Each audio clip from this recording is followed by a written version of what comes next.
Welcome back to the 2 Minute Warning, episode 301. Talking about the Houston Texans again, obviously trouble there in Houston. But first, the question of the day, who is the Houston Texans' all-time franchise rushing leader? Again, answer revealed at the end of the video. If you comment the right answer, we'll pin it. But, again, Jay, talking about the Houston Texans, need a head coach. Interviewing Eric Bieniemy, well, it's supposed to be today, Monday, the 18th. Happy Martin Luther King Jr. Day. Will they hire this coach? Will they hire Eric Bieniemy? And if they do, can it save the Texans and keep Deshaun there? I feel like the hard part for this hiring is really from Eric Bieniemy's point of view. Is really, I don't know what his ideal situation really is, but to me, there's no attraction to head to the Houston Texans. I truthfully don't know what would make someone go to Houston unless they're offering him a huge contract, which they don't have that much money, so I don't even know. I mean, the only thing in my head, like Carson said, is the money attraction. Obviously, I don't think coaching staff would go against the cap space, so that's really just their own negotiation.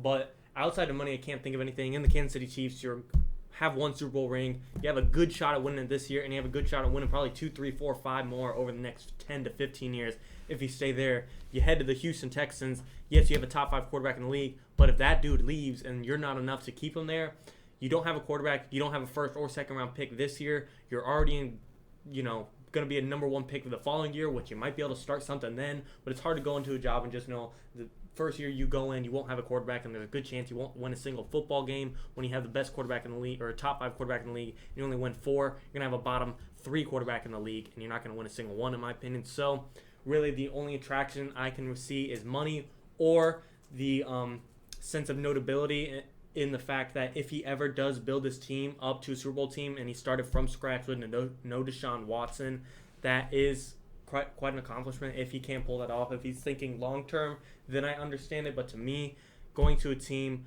with no quarterback, more than likely no quarterback, such as in Deshaun Watson, of him getting traded, I do not see it happening just because I think Deshaun Watson, he wanted Eric Bieniemy to come, but now – and then the Texans kind of turned him down. It's like, no, that's not going to happen. And now they're interviewing him. But I feel like it's out of pity. And I feel like even if they do hire him, the communication and the chemistry between Deshaun Watson and the GMs and the front office as a whole is just not right. It's kind of like Doug Peterson and Carson Wentz and Jalen Hurts. It wasn't a great connection if you kept all 3 of them there. They fired Doug Peterson, and that was the right move to get rid of the drama. I think the drama is going to be there if they try and keep this organization between Deshaun Watson and the coaching and the front office, no matter who comes in at the coaching position. I don't see Eric Bieniemy having much of an attraction to go there. I think he will stay with the Kansas City Chiefs.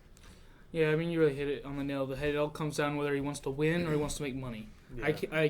I would assume that he'd make a lot more money as a head coach, but he's going to lose a lot more football games. He stays with the Chiefs. They're a dynasty in the making right now. I think that it's a good chance that they win several more Super Bowls if they keep that team around them. But I do think that if he does go there, that might be enough to keep Deshaun, make him feel like he's being heard. And if he does that, it's a little bit better, but still not that good. They don't have much draft prospects, not much cap space. He's coming into a really shitty position, so it really depends how much he wants to get paid. I mean, I would rather win football games, but who knows what he wants. Yeah, I think if I'm Deshaun, I'm leaving Houston regardless of who they hire. He wanted an interview with Bienemy, which he wanted the front office to interview him, which they're finally doing, but it's all too late. I think from the minute he stepped in to the building there in Houston, he really hasn't gotten the respect. I mean, Bill O'Brien traded away his best receiver, and he found out on Twitter that DeAndre was gone. So that right there is just an example. The late Bob McNair even said like 3 years ago, you can't let the inmates run the prison with respect to the players running the franchise.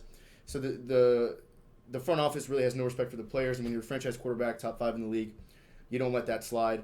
Now Deshaun, he loves the city of Houston as far as I can tell. He's outspoken about that, at least previously was. So I don't think that he's not necessarily not going to want to stick it out with the team, but they've already cut ties with him emotionally, and he doesn't have anything to look forward to by returning. Now, it depends how much he likes Eric Bieniemy. This is assuming he does get hired. I still think Deshaun wants out. Will they hire him?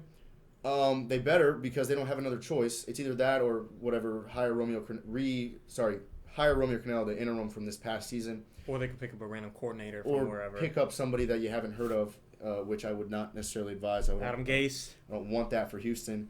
That'd be tough. So really, it's either hire Bienemy. That's definitely the best case scenario for the Houston Texans, or rehire Romeo Crennel, who was a successful defensive coordinator. Not gonna lie, he was good with New England and good with Houston, but I guess he's not made for head coach. Didn't have a great year this year, but whatever. Texans need to hire Bienemy, but I don't think it's enough to keep Deshaun around. I really don't. Yeah, I mean, the reason Deshaun would want to leave is the same reason Eric Bieniemy wouldn't want to go there, and the simple fact is that there's no future within the Houston Texans. Maybe if they talk to Eric Bieniemy and they're straightforward, like, dude, look, you won't have Deshaun Watson on your NFL team, but we're going to get Tua Tagovailoa, we're going to get 2 first-round picks, and we're going to get 3 other top 100 picks. Yes, we're going to be a building franchise, but it might only take a 1 to 2 year turnaround, and you could take us to a Super Bowl. Maybe that has some potential attraction there, but to me, they're a long ways from rebuilding a whole team. Even if you do get 5 top 100 picks and Tua Tagovailoa, a lot of people think Tua is a bust, so how far is that going to get you? Yes, it's only one possible situation with the Miami Dolphins. There's limitless other situations they could trade Deshaun to, but I'm just saying an average quarterback is what I think Tua is right now. Replace Deshaun with an average quarterback, no matter who it is. Jimmy Garoppolo, Ben Roethlisberger, Mitch Trubisky from the Bears, and then you add a couple more rookies and draft prospects. Half of those are going to be busts, half of those are going to be stars, and you can't build a team with just 4 NFL stars. I think the Houston Texans are a very long way from being relevant again. Yes, anything can change. Deshaun could stay, and they could get a blockbuster free agent. Who knows? But to me, it's just not looking good for sure. Yeah, I agree. You touched on something, and it reminded me of talk show I was listening to earlier. I forget who it was, but somebody said that the time of shut up and play is gone. Randy Moss. Yeah, that was it. So I think that they really need to start listening to players. I think Deshaun's probably going to leave.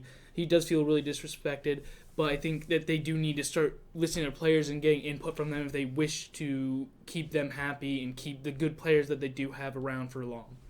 Yeah, I mean, like I said, you can only do so much now, Houston front office, with actually listening to what Deshaun has to say.